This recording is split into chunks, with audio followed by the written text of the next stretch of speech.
dira que tu as rencontré Dieu. Alors reste disposé, que ton cœur puisse continuer à être ouvert, que ton esprit puisse continuer à monter dans cette atmosphère-là.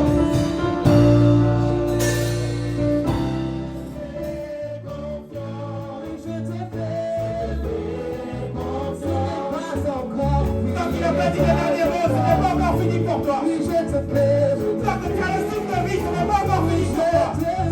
Je te fais confiance. Je te fais confiance. Ce n'est pas facile pour moi de chanter ce refrain.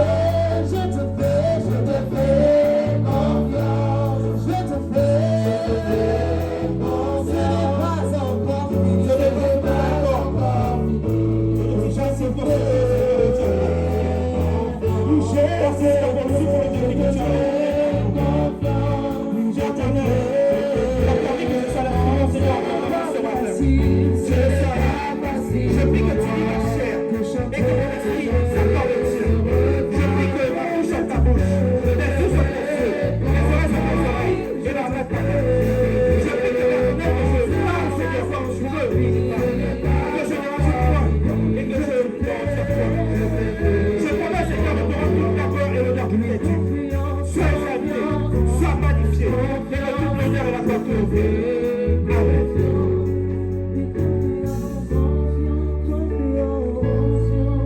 Je te fais confiance. Amen, amen, amen. Tu vas t'asseoir dans la présence de Dieu.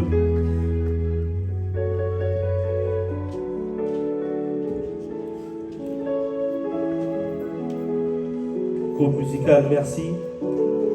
La louange et l'adoration ce matin a fait plaisir à mon âme. Que Dieu vous bénisse et que vous soyez encore plus élevés. Comment vous allez? Bien. C'est un petit bien, ça. Vous êtes fatigué, c'est le jeûne qui fait ça. Il tire à sa fin. Vous êtes à l'avant-dernier jour. Vous avez tenu jusqu'à là, tenez encore. Mais ce n'est pas parce qu'en jeûne, on ne doit pas être dans la joie. Parce que nous savons que la joie de l'Éternel est notre force. Et justement, nous sommes en train de nous rapprocher de lui. Et comme nous nous rapprochons de lui, il nous fortifie. Ce matin, je vais vous parler de ce thème. Parce que nous voyons effectivement qu'il est très important d'en parler. Mais avant de commencer, je vais dire merci à notre papa qui est en déplacement. Parce qu'il me permet de me tenir devant vous. Il me permet de pouvoir être l'instrument entre les mains de Dieu ce matin. Nous prions qu'il nous revienne sain et sauf et qu'il accomplisse sa mission pour laquelle Dieu l'a envoyé. Je vais aussi dire merci à notre maman, le pasteur Tabitha, qui est ici présente. Jolie comme d'habitude, un exemple pour nous. Je vous demande d'acclamer Jésus pour la vie de notre maman, s'il vous plaît. C'est comme ça que vous acclamez pour votre maman. Je pensais qu'il y aurait plus de bruit que ça. Je pensais qu'il y aurait plus de bruit que ça. En l'absence de notre père spirituel, celle qui la remplace. Donc nous devons aussi lui façonner, lui donner la gloire. Parce que c'est la bergère. Amen. Tu vas rester dans cette position pour aussi acclamer la vie de l'évangéliste Coleman qui est parmi nous. Sois la bienvenue encore. Nous avons vu que Dieu a fait grâce, que tu es revenu sain et sauf. Pour ceux qui étaient à l'intercession vendredi, nous avons vu qu'il y a eu un dépôt, une chaleur spirituelle que tu vas bientôt nous communiquer. On attend ça avec impatience. Nous allons aussi remercier Dieu pour la vie de la prophétesse Esther qui est au travail. Ce sont mes frères et sœurs compagnons dans le ministère. Je veux aussi remercier Dieu pour la vie de mon épouse.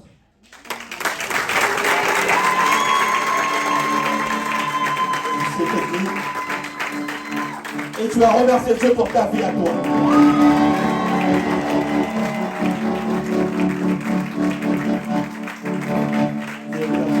hommes de Dieu. Dis à ton voisin, ce matin c'est un enseignement et je ne veux pas que tu me déranges. Vous savez, tous les cultes ne sont pas pareils. Il ne faut pas s'attendre à avoir la même chose. Nous ne sommes pas des photocopies. Dieu a déposé en chacun de nous quelque chose. Et il utilise cette chose-là à bon escient. Donc si tu as l'habitude de vouloir avoir de l'agitation, ce ne sera pas forcément tout le temps. Des fois, on a besoin de calme pour pouvoir entendre. Le thème de ce matin, c'est résiste à l'influence de ce monde. Résiste à l'influence de ce monde.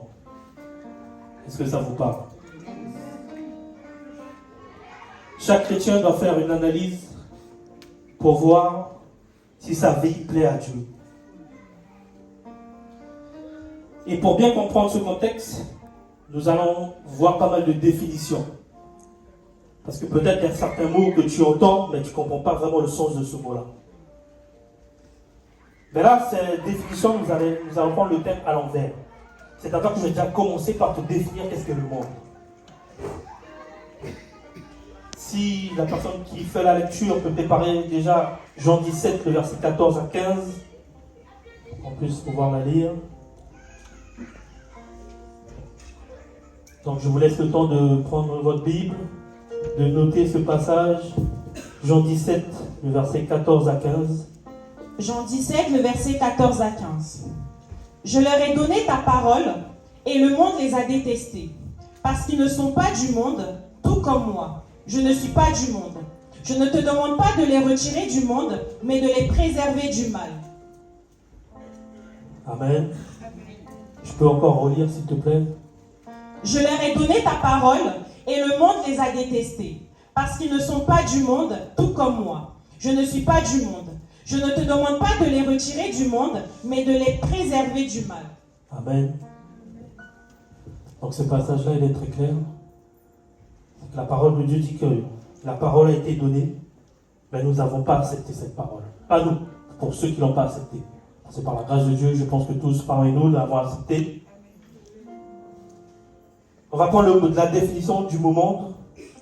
Selon le dictionnaire, c'est l'ensemble formé par la Terre et les astres visibles, conçu par un système organisé.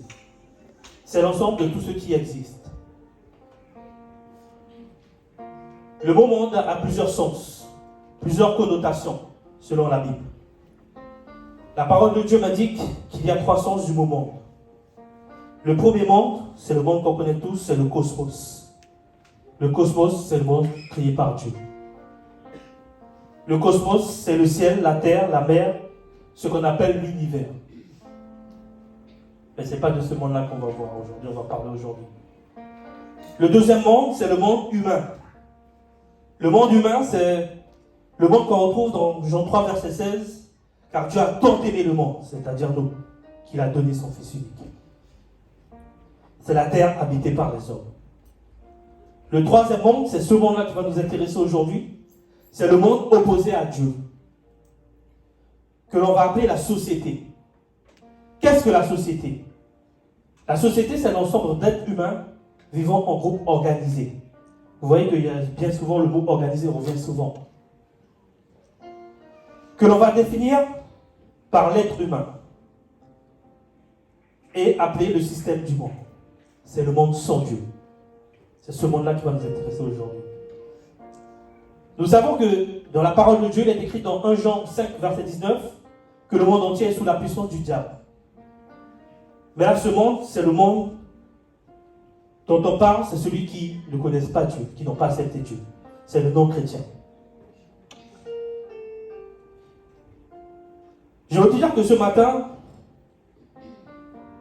je vais prendre cet exemple. Lorsque nous étions dans le monde, nous étions comme un mouton. Je ne dis pas que tu es un mouton, c'est un exemple. Qui est dans une bergerie sans que le berger soit là et que les loups attendent pour nous dévorer. Mais lorsque tu as accepté ce Jésus-là, lorsque tu as accepté Dieu, mais ton berger il est constamment là. Est-ce que quelqu'un m'entend ce matin? Les loups te guettent. Le diable aussi te guette, que tu sois en Dieu ou que tu ne sois pas en Dieu, il te guette quand même. Parce que justement, lorsque tu as accepté Dieu, et c'est là qu'il te guette encore plus. Nous allons voir pourquoi par la suite. Le système du monde est l'ensemble de pratiques organisées en fonction d'un but. C'est dans la société, il y a un but. Ils ne font jamais rien sans rien. Le système du monde regroupe plusieurs formes.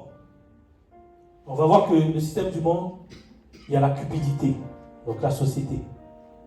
La cupidité, c'est quoi? C'est aimer l'argent. Nous voyons qu'aujourd'hui, nous sommes tous à courir derrière l'argent et nous laissons les choses importantes. Le système du monde aussi regroupe le plaisir, toutes sortes de plaisirs. C'est vrai que nous avons la chance de pouvoir venir dans la présence de Dieu et prendre plaisir dans la présence de Dieu. Mais d'autres, nous savons, ils vont en boîte de nuit, ils vont dans d'autres endroits qui ne font pas plaisir à Dieu. Nous étions dans ce monde-là avant, mais Dieu a fait grâce, il nous a enlevés de là. Le système du monde aussi, il y a la convoitise. La convoitise, c'est quoi? C'est vouloir ce que les autres ont. Nous avons tendance à voir quelque chose sur quelqu'un et directement notre esprit dit « Ah ouais, j'aime bien, je la veux ». Ça s'appelle la convoitise. Le système du monde aussi regroupe l'égoïsme. C'est celui qui veut tout pour lui. L'égoïste, c'est celui que même s'il peut t'aider, il ne le fera pas. C'est ça un égoïste. L'avidité. L'avidité, c'est quoi? C'est l'insatisfaction perpétuelle. On n'est jamais satisfait. On veut toujours plus. Le système du monde aussi, par rapport à tout ça, permet à certaines personnes, lorsqu'ils sont dans des situations difficiles, de se retrouver face à la drogue, à la cigarette. Lorsqu'ils ont un problème, ils se retournent vers cette solution-là. Pourtant, il y a la solution des solutions qui est Jésus-Christ de Nazareth. Amen. Est-ce que tu es avec moi ce matin? Amen. Entre autres que la drogue, il y a aussi la politique. Nous savons qu'il n'y a pas de société sans politique. La politique vise à faire passer des lois qui sont contre les chrétiens, des décrets dénudés de sens. Nous voyons qu'il y a le mariage pour tous, et or la Bible dit que c'est interdit d'être du même sexe, de se marier au même sexe, et nous voyons que ces lois ont été votées sans qu'il y ait de problème. C'est ça le système du monde, faire passer des lois qui s'opposent à la parole de Dieu. Le système du monde aussi, c'est aussi l'éducation. L'éducation, pourquoi? Parce que nous, à la maison, on donne une éducation à nos enfants de façon à ce qu'ils soient quelqu'un de respectable et d'honorable demain. Mais l'éducation, maintenant, donne droit aux enfants à faire tout et n'importe quoi. Maintenant, tu as le malheur de gifler ton enfant, il dit oui, je vais appeler la police, je connais le numéro. On les enseigne ça à l'école. Oui, le numéro, c'est ce numéro-là, ça a été maltraité. C'est-à-dire que même pour gifle, tu peux te retrouver en face au juge. Donc l'éducation. Le diable a trouvé le moyen de pervertir nos enfants à travers l'éducation. Voici c'est quoi le système du monde. C'est le monde sans Dieu. Le but de ce système, c'est d'entraîner le cœur de l'homme, loin de Dieu. Si vous êtes dans la révélation, si vous êtes en connexion, vous voyez que tout ce système-là, c'est ça. Ça permet d'éloigner le cœur de l'homme près de Dieu. Est-ce que quelqu'un m'entend ce matin? Amen. Je vous ai dit qu'on allait avoir beaucoup de définitions avant de commencer. Maintenant, nous allons voir c'est quoi l'influence. Qu'est-ce que l'influence? L'influence, c'est l'action générale lente et continue d'une personne ou d'une chose sur une autre. Donc, dans la définition, il y a deux mots. C'est une action généralement lente et continue. Nous allons voir pourquoi j'insiste sur ces deux mots-là. Le caractère, le comportement d'une personne peut déteindre sur une autre. Comme je disais dans la définition, nous voyons le mot lent et continu. Mais c'est de la même façon qu'aujourd'hui que le diable opère dans nos vies. Nous pensons que oui, il apparaît tout le temps d'un coup. Non. Il vient lentement, mais en continu. C'est-à-dire que ça ne s'arrête pas. Il vient doucement. Il sème petit à petit, petit à petit, petit à petit. Mais nous avons tendance à rester dans le sommeil spirituel. Et nous ne voyons pas ces choses-là. Mais aujourd'hui, Dieu nous interpelle. Que le diable ne vient pas de la façon que tu penses d'un coup.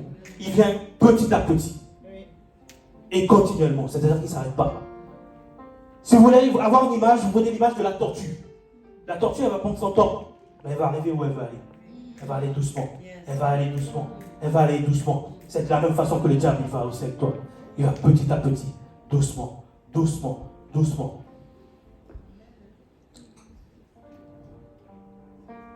C'est ça l'influence du monde. Et cela pénètre dans l'église si nous ne faisons pas attention. C'est pour ça que le Saint-Esprit permet aux bergers de la maison de pouvoir être toujours en éveil. C'est pour ça qu'il a permis que nous passons ce moment de jeûne de façon que nous puissions être réveillés spirituellement. Parce que peut-être nous étions assouplis, mais il était dans la révélation. De pouvoir te faire te réveiller. Te réveiller pourquoi? Pour pouvoir prier pour ta famille, pour pouvoir prier pour ta vie, pour pouvoir prier pour ton entourage. C'est pour ça que je veux encore bénir la vie de notre pasteur, le pasteur Gossé Emmanuel. Il aurait pu le faire seul. Mais il a voulu que tu t'accapares aussi de cette grâce. L'influence exerce tellement une pression que cela peut nous pousser à l'excès. Bien souvent, nous voyons que les gens, nous savons qu'en métropole, en France, la vie est compliquée, c'est difficile. Bien des fois, nous travaillons dur, mais nous ne voyons pas le bout. Mais le système fait que nous voulons toujours consommer, consommer, consommer. C'est-à-dire vouloir acheter souvent à crédit et après ça nous met la corde au cou. Pourquoi? Pour pouvoir montrer l'influence du monde. Pousse l'homme à avoir soif de l'argent. Certaines personnes, on va préparer en même temps 1 Timothée 6, verset 17, s'il vous plaît. Certaines personnes, lorsqu'ils ont de l'argent, qu'est-ce qui se passe? Ils deviennent orgueilleux.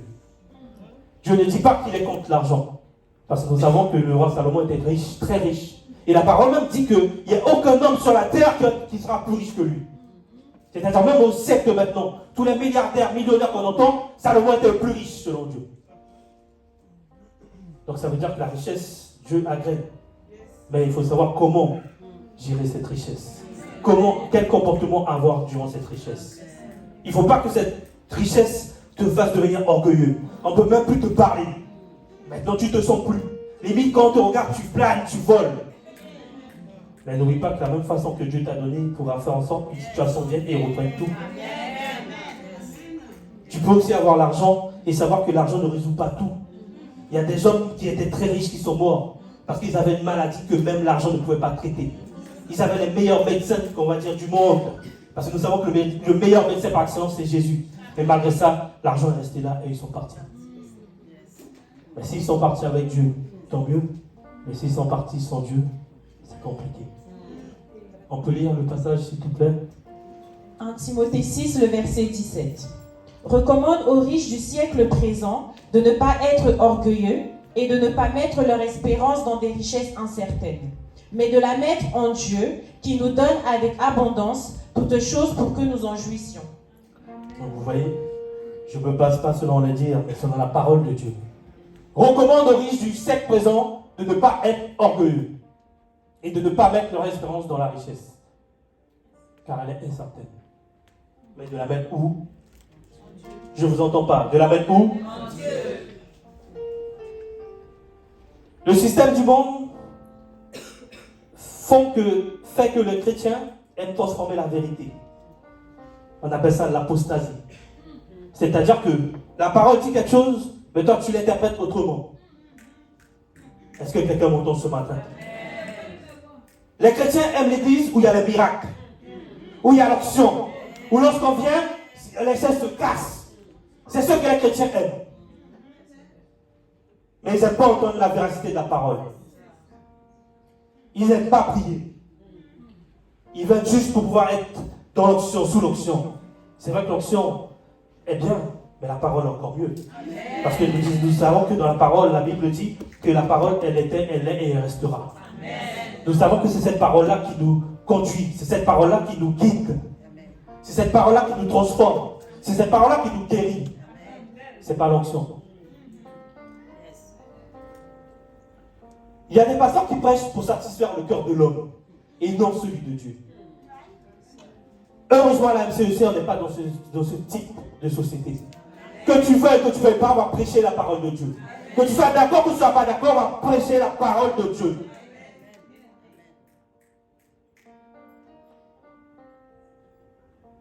Et pour cela, nous allons lire en même temps le passage de 2 Timothée 4, versets 2 à 6. 2 Timothée 4, le verset 2 à 6. Prêche la parole, insiste en toute occasion, favorable ou non. Reprend, censure, exhorte avec toute douceur et en instruisant. Car il viendra un temps où les hommes ne supporteront pas la saine doctrine, mais, ayant la démangeaison d'entendre des choses agréables, ils se donneront une foule de docteurs selon leurs propres désirs. Détourneront l'oreille de la vérité et se tourneront vers les fables. Mais toi, sois sobre en toutes choses, supporte les souffrances, fais l'œuvre d'un évangéliste, remplis bien ton ministère. Amen. Vous voyez, la parole de Dieu le dit. C'est l'apôtre Paul qui parle à Timothée. En gros, pour résumer, ce passage biblique dit: en toutes circonstances, en tout lieu, prêche la parole de Dieu. En toute occasion, prêche la parole de Dieu. Nous avons vu le monde, l'influence. Maintenant, nous allons voir résiste. Parce que le thème du message, c'est résiste à... Je ne vous entends pas, vous n'étiez pas là. Résiste à... Plus fort, résiste à... Résiste à l'influence de ce monde. Résiste. Sort du verbe résister. La définition de résister dans la Bible, c'est s'opposer par la force à ceux ou celui qui emploie des moyens violents. C'est ça, résister. Résister à un agresseur, à un assaut. Mais la parole de Dieu elle-même, elle me donne d'autres définitions pour pouvoir résister. La première chose qu'elle me permet, il faut que j'ai une autodiscipline. Répète après moi. Une autodiscipline. Plus fort, dis-le avec conviction. Parce que si tu ne le dis pas avec conviction, c'est que tu es sûr que toi, tu n'es pas dans la discipline.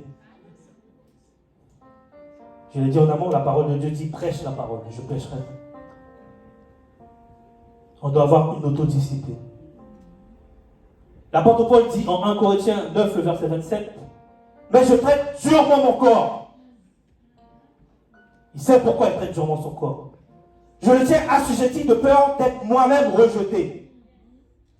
Dans d'autres versions, tenté. Après avoir prêché aux autres, car entre-temps, le corps et l'esprit, il y a une opposition. Nous avons déjà prêché sur ces sujets-là. Entre l'esprit et le corps, il y a un combat perpétuel. Nous sommes toujours en opposition. Et l'apôtre Paul même le dit. C'est pour ça qu'il traite durement son corps. Une autre chose qui permet de résister, c'est connaître ton identité. Pardon. Répète après moi: connaître ton identité. On va préparer en même temps Matthieu 5, le verset 13 à 14. Connaître ton identité. C'est bon? Tu peux le lire s'il te plaît. Matthieu 5, le verset 13 à 14. Vous êtes le sel de la terre. Mais si le sel perd sa saveur, avec quoi la lui rendra-t-on? Il ne sert plus qu'à être jeté dehors et foulé aux pieds par les hommes. Vous êtes la lumière du monde. Une ville située sur une montagne ne peut être cachée. Et si on n'allume pas une lampe pour la mettre sous le boisseau, mais on la met dans le chandelier et elle éclaire tous ceux qui sont dans la maison. Amen. Donc la parole de Dieu m'enseigne que lorsque j'ai accepté Dieu, je deviens quoi? Avant la lumière, il y avait le sel de la terre. Ensuite, la lumière de ce monde, pour faire court. Pour les grands cuisiniers ou cuisinières, Pour ceux qui savent préparer, nous savons que c'est un élément essentiel pour la nourriture. Est-ce que quelqu'un est d'accord avec moi? Amen. Si quelqu'un a la solution pour me dire qu'il peut faire manger son sel, je la veux bien. Parce que nous savons que le sel, si on ne met pas de sel, même si c'est passé, il n'y a pas le même goût. On peut le remplacer par des substances, que ce soit Maggi, que ce soit autre. Ça ne sera pas pareil. Et là, la parole de Dieu dit, lorsque tu acceptes Dieu, tu deviens le sel de la terre. C'est-à-dire que tu donnes du goût autour de toi. Tu donnes du goût à ta famille. Tu donnes du goût au travail. Est-ce que quelqu'un m'entend? Amen. Amen. Tu donnes de la saveur. Mais nous savons aussi que ce sel-là, si nous ne l'utilisons pas correctement, il peut gâter un repas. Il peut faire que ce repas devienne immangeable. Mais c'est la même chose pour certains chrétiens. Lorsqu'ils commencent à avoir trop de zèle, ils commencent à être amers. Ils ne veulent pas entendre, ils ne veulent pas comprendre, c'est eux. Ils sont sanctionnés 10 000.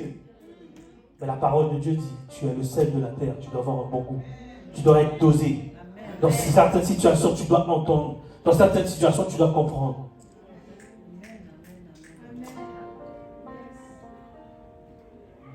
Pour résister à l'influence du monde, il faut avoir un mentor. Dis à ton voisin, qui est ton mentor? Dis-le plus fort, qui est ton mentor? Comme je le disais en amont, ce n'est pas le fait d'avoir l'onction qui permet de dire que tu es arrivé. Ça, c'est l'orgueil. Il y a des gens, parce que Dieu les utilise, ou ils sentent qu'ils ont la capacité de faire les choses qu'ils ne pouvaient pas faire avant, ils deviennent orgueilleux. Mais je veux te dire ce matin que la parole de Dieu dit que nous avons besoin d'un mentor. Le mentor est celui qui a de l'expérience de la vie et de la vie chrétienne. De la vie et de la vie chrétienne. Le mentor est celui qui a de la sagesse. Nous pouvons être onctionnés, mais s'il n'y a pas de sagesse, nous allons voir en avançant que ça peut créer des problèmes. Tu peux être onctionné, si tu n'as pas de sagesse, tu peux échouer. Tu peux échouer dans ton ministère. Tu peux échouer dans ton mariage. Tu peux échouer dans la profession. Pourtant, tu as l'onction. Mais tu n'as pas la sagesse. D'où le pourquoi il faut avoir un mentor. Là, quand je parle de l'onction, je ne parle pas de l'Esprit de Dieu. Parce que nous savons que l'Esprit de Dieu, à un certain moment, il va dire stop. Il va te dire, attends, ce que tu fais là, c'est pas bien, il va te rappeler. Mais là, l'onction que je te parle, c'est de la puissance de Dieu.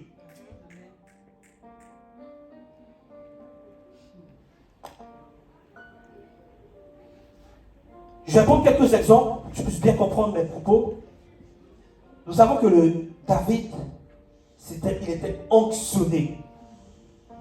Parce que dans la parole, Psaume 23, il dit, tu oindules ma tête et ma coupe déborde. Il oindule ma tête et ma coupe déborde. Donc il est onctionné. Mais est-ce que David n'avait pas un mentor? Je peux qualifier aussi de mentor de conseiller. Nous savons que David avait un conseiller qui était Archiméphète. Pardon. Nous savons que chaque fois que David avait besoin de prendre une décision, malgré l'onction qu'il avait, il allait consulter son conseiller. Pourquoi? Parce que son conseiller avait la sagesse. Nous ne disons pas que David n'avait pas le discernement. Mais parfois, tu as besoin d'être éclairé, d'être guidé.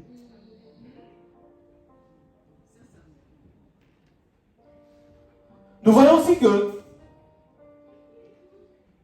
Moïse aussi avait besoin d'un conseiller, qui était son père Jéthro. La parole de Dieu dit que Moïse est sorti après 40 jours de jeûne. Donc nous savons que lorsque nous sortons du jeûne, il y a un dépôt. Si tu n'avais pas ce dépôt, je prie que ce dépôt, au nom de Jésus, tombe sur ta vie aujourd'hui. Moïse est sorti après 40 jours de jeûne. Et nous savons que Moïse même a jeûné 2 fois 40 jours. C'est-à-dire que l'onction, il avait l'onction. Mais cette onction-là, lorsqu'il est revenu voir le peuple, ils n'arrivaient pas à le voir, tellement il priait. C'est ce que la parole de Dieu disait. Mais malgré cette onction-là, Moïse avait besoin d'un conseiller. Pourquoi? Parce qu'à cette époque-là, Moïse faisait le ministère seul. Toutes les décisions, tous les ministères, c'était lui qui faisait tout. Et à un moment, Jéthro étant plus âgé, et avec sagesse, je lui dis que tu vas mourir. Et le pasteur, nous savons, il nous dit souvent ça. Chaque fois que nous sommes en réunion, il pense au passage, il nous le dit. Qu'il n'est pas une pieuvre, il a besoin d'un soutien. Et Moïse, lui, malgré toute cette option, il n'avait pas vu ça, il n'a pas discerné ça. Et c'est son conseiller Jéthro qui a pu lui dire ça. Que s'il continue ainsi, il mourra. Il ne pourra pas terminer son ministère. Nous avons aussi Élisée qui avait comme conseiller Élie. Et il y a encore plein d'autres. Une chose qui est importante pour résister, c'est faire attention à son entourage.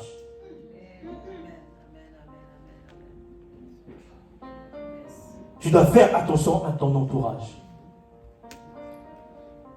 En tant que chrétien, nous ne pouvons pas être amis avec tout le monde. Même si nous le voulons, nous ne pouvons pas.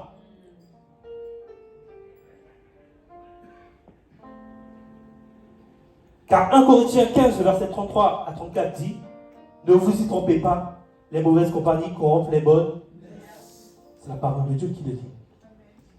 Tu ne peux pas être ami avec tout le monde. Tu ne peux pas te retrouver dans toutes les situations.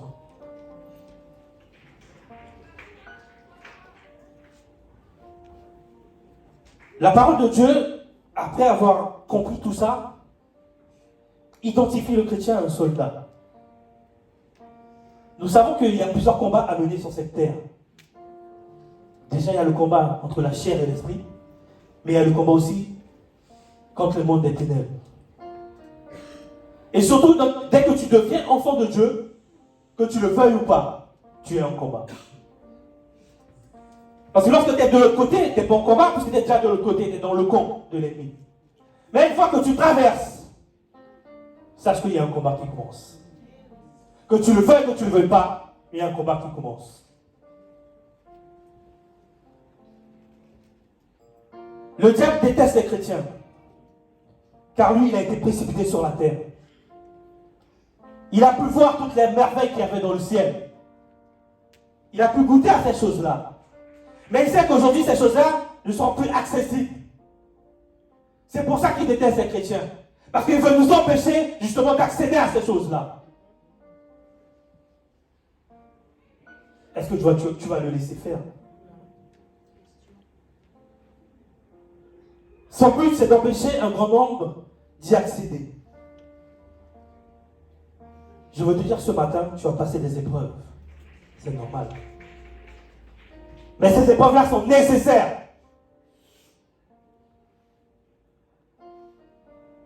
Pourquoi? Car il y a en toi quelque chose qui déclenche ces combats. Cette chose, c'est la présence de Dieu. Dès que tu as l'Esprit de Dieu sur ta vie, la présence de Dieu, ça déclenche le combat. Parce que l'ennemi sait que, non, il y a quelqu'un qui est parti de mon camp, il faut que je le ramène. Est-ce que quelqu'un m'entend ce matin? Amen. Le diable sait que tu as du prix aux yeux de Dieu. Une fois que tu changes de bord, tu as du prix aux yeux de Dieu. Sache-le. Tu as du prix aux yeux de Dieu. Même si l'ennemi te met des situations dans ta vie, sur ton chemin, ne te décourage pas. Ne t'éloigne pas de Dieu. Il ne faut pas que ces situations-là t'empêchent de louer. Il ne faut pas que ces situations-là t'empêchent d'adorer. Il ne faut pas que ces situations t'empêchent de prier. Nous avons tous tendance, plus maintenant pour moi, par ma part, par la grâce de Dieu, mais avant j'avais tendance, dès qu'il y avait une situation, j'étais abattu. Mais maintenant je sais que dans la présence de Dieu, je peux trouver mon secours. Dans la présence de Dieu, je peux retrouver mon réconfort. Dans la présence de Dieu, je peux trouver une solution. Mais si tu t'éloignes de toutes ces choses-là, comment peux-tu trouver une solution? Est-ce que quelqu'un m'entend ce matin? Je veux dire que ce matin, c'est normal. Pourquoi? Parce que lorsque tu passes des épreuves, cela veut dire que tu es éprouvé. Et nous savons que lorsque nous sommes éprouvés, nous sommes approuvés de Dieu. Plus tu seras éprouvé, plus tu seras approuvé de Dieu. Si tu n'es pas éprouvé, cela veut dire que ta vie ne reflète pas l'image d'un chrétien. Ça veut dire que le diable, lui, il se reconnaît en toi. Tu n'as pas de preuve. C'est normal. Il se dit, ben, t'es avec lui. Parce que nous savons aussi que lorsque nous avons un pied dehors, un pied dedans, nous ne sommes pas au fond, nous sommes dehors. Donc c'est pour ça que le diable, tu te dis, oui, mais je vais à l'église, oui, je fais ci. Oui, mais est-ce que lorsque tu fais l'analyse de ta vie, tout est conforme à la parole de Dieu?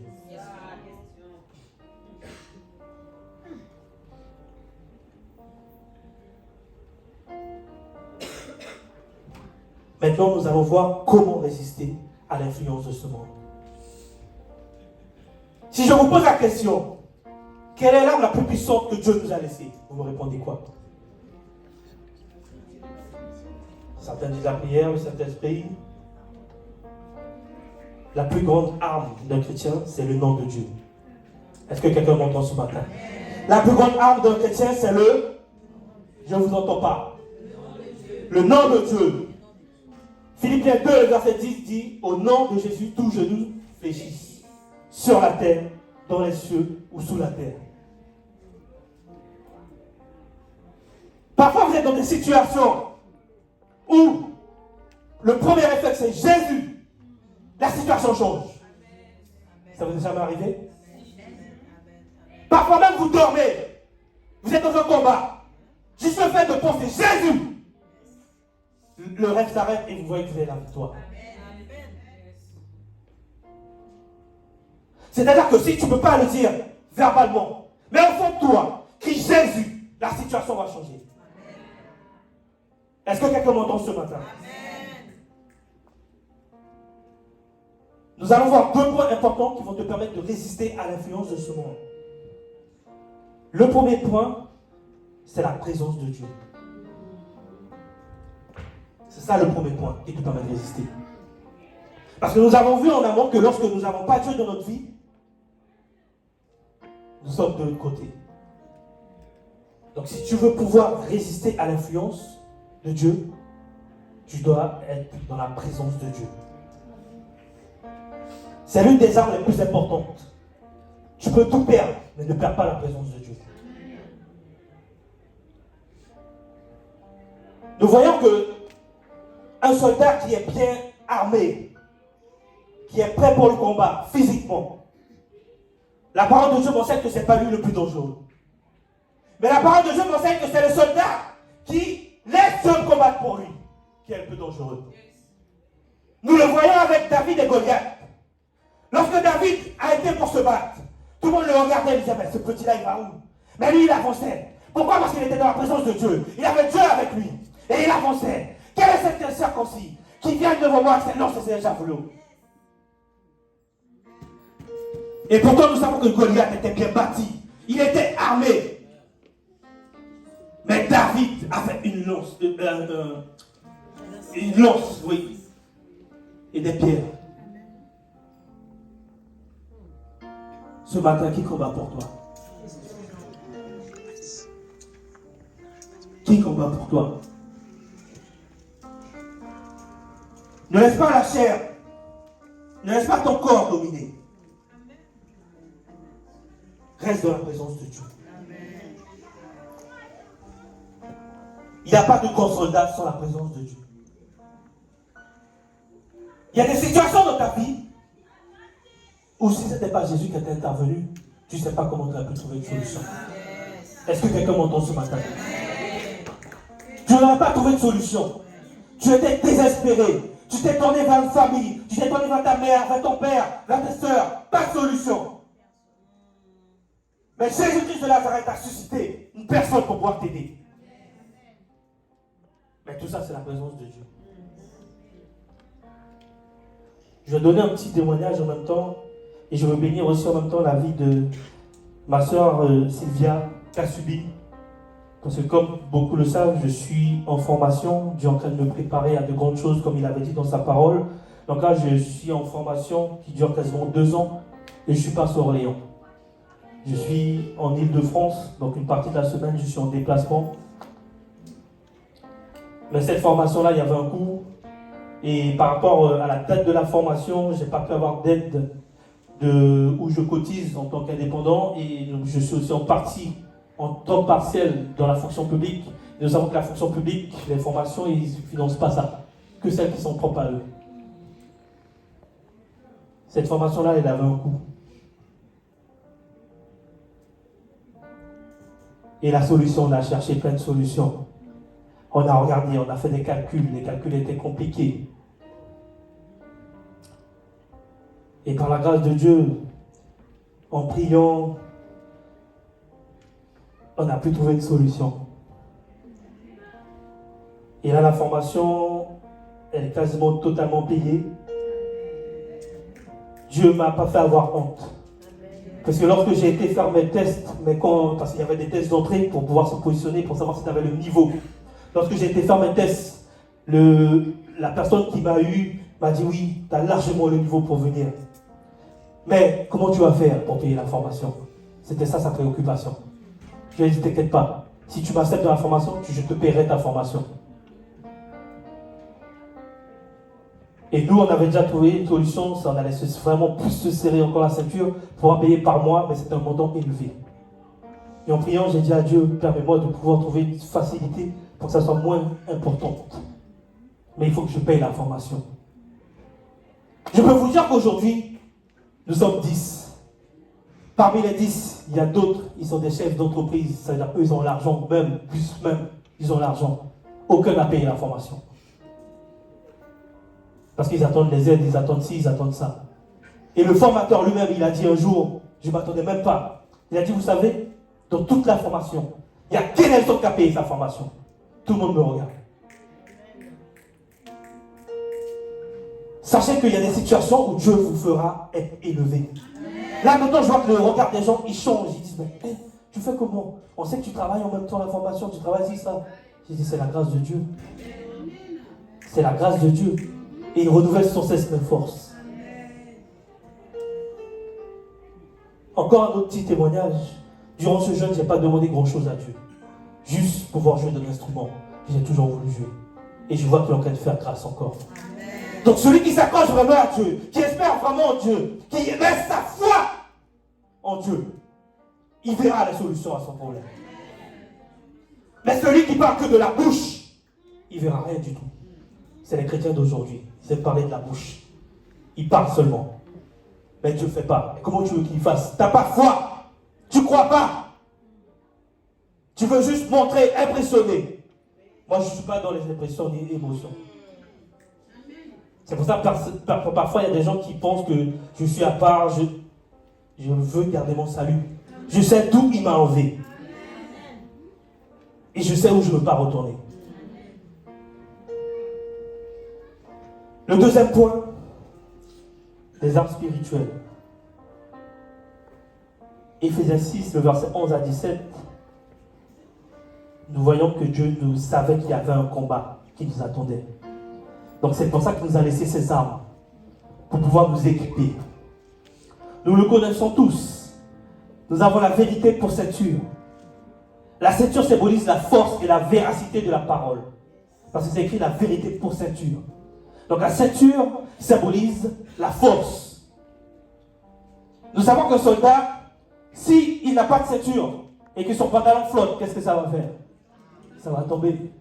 Mais comment il peut combattre s'il tient comme ça et l'autre main, il a son bouclier? Il sera embêté. Donc la ceinture symbolise une force. Et la parole, la vérité de Dieu. La cuirasse de la justice symbolise l'intégrité. Quelqu'un qui mène une vie de sainteté, Dieu le voit et Dieu répond toujours. Si tu es vraiment sincère avec Dieu, tu marches vraiment en conformité avec la parole. Il y a des gens qui n'ont même pas besoin de prier énormément, jeûner. Juste parce que leur comportement, leur vie manifeste la sainteté de Dieu. Dieu leur donne ce que leur cœur désire. Je ne dis pas qu'il ne faut pas payer, il ne faut pas jeûner. Hein. Parce que vous allez dire, oui, l'évangéliste a dit, il ne faut pas jeûner, il ne faut pas payer. Je n'ai pas dit ça. Hein. Chaussure du sel de l'évangile, symbolise la persévérance, l'attachement du service de Dieu. Je suis étonné de voir que certaines personnes qui travaillent, lorsqu'on leur demande de faire quelque chose pour Dieu, il faut les supplier. Moi, c'est pour ça que je ne préfère même pas demander. Tu es au service, tu as un poste, on doit te supplier pour faire ton poste. Dans la maison de Dieu. Mais au travail, est-ce qu'on te supplie? Je ne pense pas. Pourquoi? Parce qu'à la fin, il y a le salaire qu'on va peut-être diminuer, c'est pour ça. Mais dis-toi que le rémunérateur par excellence, c'est qui? Mais si tu n'aimes pas pour lui, comment tu veux être rémunéré? On doit vous courir après. On vous demande quelque chose. Ah, j'ai quelque chose à faire. J'ai quelque chose à faire. Cette semaine, comme je vous ai dit, je suis en déplacement. Mais maintenant, j'ai aménagé mes horaires le vendredi pour pouvoir être dans la présence de Dieu. Parce que j'ai vu que lorsque je n'étais pas dans sa présence, lorsque je laissais le travail prendre le dessus, la situation ne changeait pas. J'étais accablé par le problème de la vie. Mais là, je ne dis pas que mes problèmes sont forcément résolus. Mais le fait d'être dans sa présence, il me soulage. Le fait d'être dans sa présence, ça m'empêche de voir ces problèmes-là. Et au fur et à mesure, en son temps, il trouvera une solution. On dit qu'il y avait le programme. Il fallait venir ici. Je vois le dimanche, l'église est remplie. Et là, il n'y a personne. C'est pas grave. La parole de Dieu dit, là où 2 ou 3 sont réunis en mon nom, je suis présent parmi vous. Ceux qui étaient là, restez bénis. Que Dieu vous déborde encore en vous. On vous supplie. Je n'accapte pas ceux qui sont au travail. Je sais qu'il y a les activités de la vie. Ceux qui ne peuvent pas, je ne vous accapte pas. Mais ceux qui pouvaient et qui ne venaient pas. En plus, cette semaine, on a eu des températures douces. Parce qu'il y a 2-3 semaines en arrière, les températures étaient dures. Là, on a eu un temps favorable. Il n'y avait pas d'excuses. Mais il n'y avait personne. Et quand tu vas voir ta soeur ou ton frère réussir, tu vas dire, hé, comment tu fais? Mais il n'y a pas de secret. Hein. C'est la présence de Dieu.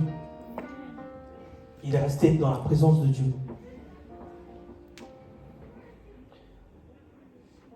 Le bouclier de la foi symbolise la conviction qui est une arme offensive. C'est-à-dire qu'il y a des armes défensives, mais il y a aussi l'arme offensive qui te permet de te protéger. Le casque du salut, c'est l'assurance de la victoire. Et quand Jésus te met le casque, c'est pour combattre. Mais pas pour combattre à moitié, pour combattre jusqu'au bout.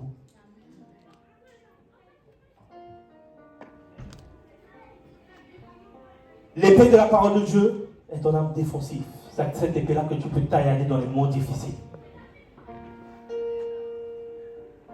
Mais un chrétien qui est constamment dans la présence de Dieu, il n'a quasiment même pas besoin d'utiliser cette arme-là. Pourquoi? Parce que la présence de Dieu l'environne. La présence de Dieu le protège. Mais c'est vrai que si un jour tu es dans la présence de Dieu, l'autre jour tu n'es pas, un jour tu es là, dans le ci, mais c'est sûr que cette arme-là, tu vas l'utiliser à un certain moment. Le message, je me parle aussi à moi-même, parce que la parole de Dieu, ce n'est pas que pour donner, mais c'est aussi pour nous aussi, pour nous fortifier, pour nous permettre de pouvoir avancer, pouvoir changer de comportement, nous interpeller. On va se tenir debout dans la présence de Dieu. Si ce message t'a fait du bien, tu vas acclamer Jésus. Donc ça veut dire que ça n'a pas fait du bien à mon monde, alors que je n'entends pas les acclamations, je n'entends pas les cris de joie.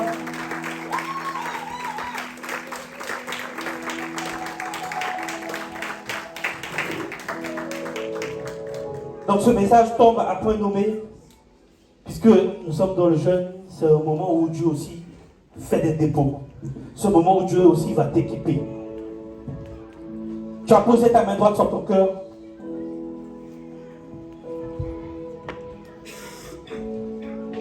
Et tu as dit à Dieu de te donner la force de résister à l'influence de ce monde. Pose ta main sur ton cœur et demande à Dieu la force de résister à l'influence de ce monde. Que ce monde-là n'influe pas en toi. C'est toi qui dois t'éteindre sur les autres. Et non, autres sur toi. Car tu as été sauvé. Tu as été sauvé pour servir. Donc si tu as été sauvé pour servir, tu dois maintenant servir. Parle à Dieu ce matin.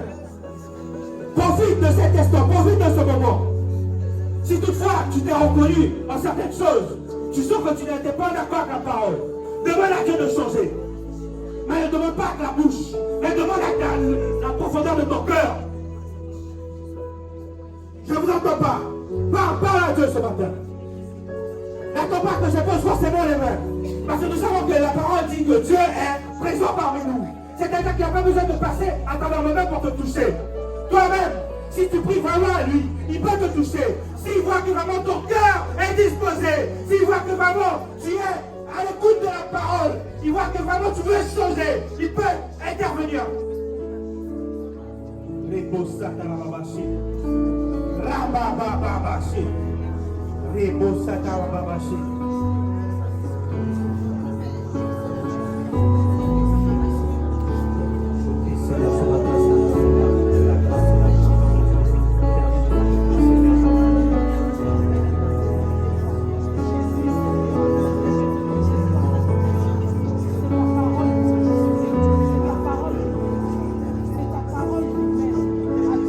Les situations difficiles, les situations compliquées, c'est ta sainte parole. Résiste à l'influence de ce monde. Résiste à l'influence de ce monde. Résiste à l'influence de ce monde. Au nom puissant de Jésus, je prie que maintenant, toute chose qui voulait t'empêcher de rester dans la présence de Dieu s'éloigne maintenant. J'envoie le feu. Je taille à toutes ces choses. Que tu résistes à l'influence de ce monde. Les beaux sacs à la marcher. Touche la main de ton père. Touche la main de ton père. Touche la main de ton père. Au nom puissant de Jésus. Les beaux sacs à la marcher. Le doigt de Dieu, le doigt de Dieu, le doigt de Dieu. On va faire un changement en toi. Tu ne peux pas être dire que tu es chrétien et qu'il n'y a pas de changement. C'est pas possible. Et il faut que tu déclares maintenant que tu as le doigt de Dieu. Donc, toi, le doigt de Dieu dans ta vie.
qui veulent entrer,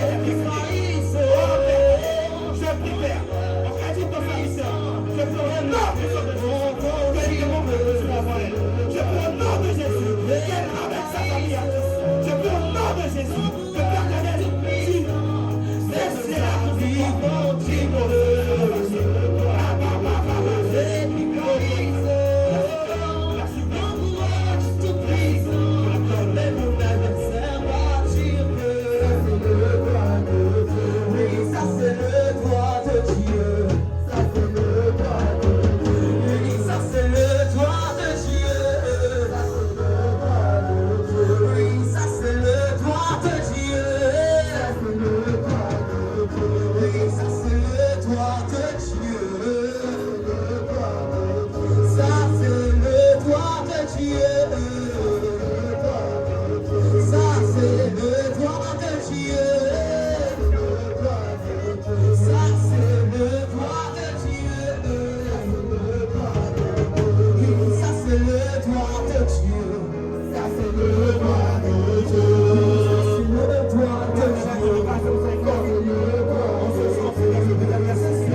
Permets-nous, Seigneur, de pouvoir résister, Seigneur, à l'influence de ce monde. Permets-nous, Père éternel, d'être témoins. Permets-nous, Père éternel, d'être le canal, Seigneur, puissant, qui ramène, Seigneur, des âmes à toi. Permets-nous, Père éternel, d'être témoignage suivant sur cette terre des hommes.